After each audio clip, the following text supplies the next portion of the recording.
Ever wondered how some investors, like Warren Buffett, make money even if their stocks don't skyrocket? The secret might be in dividends. Take like Apple and Microsoft, for instance.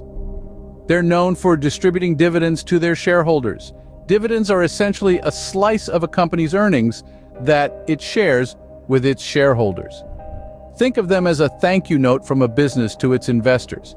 These payments commonly come in the form of cash, but they can be additional shares or even other assets. Companies that pay dividends, such as Apple and Microsoft, are often well established with steady cash flows. They're past the rapid growth phase and are confident enough to share some of their profits with their shareholders. This is not only a sign of gratitude, but also an indicator of a company's financial health. But how do these dividends work? It all revolves around a few key dates. First, there's the declaration date, when a company like Microsoft announces it will pay a dividend. Then comes the record date. You must own the stock by this date to receive the dividend. The ex-dividend date follows a few days before the record date, marking the cutoff for eligibility for the upcoming dividend. Lastly, the payment date is when the dividend is delivered to shareholders. Many companies like Apple distribute dividends quarterly, but some do so semi-annually or annually. To make sure you receive these payments, you need to understand these key dates and plan your investments accordingly. Investors like Warren Buffett have reaped the benefits of dividends, leveraging them as a consistent source of income.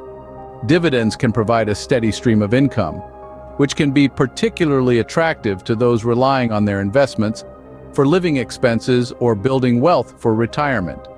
They can also compound over time if you opt for a dividend reinvestment plan, or DRIP, which automatically uses your dividends to buy more shares. This strategy can significantly increase your portfolio's value in the long run. To compare the return on investment from dividends across different stocks, you can use the dividend yield.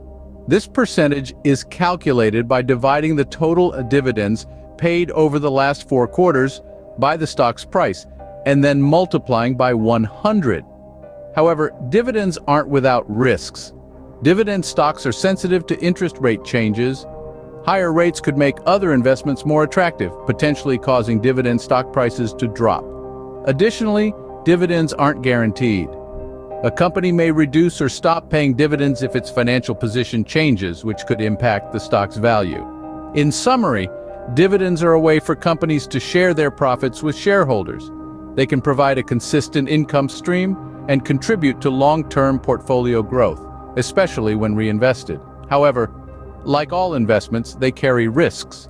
So it's important to understand how they work and to consider these factors when building your investment strategy. Remember to subscribe and hit that thumbs up button if you found this video helpful. Stay tuned for more investing insights on our channel. Until next time, keep investing and growing your wealth.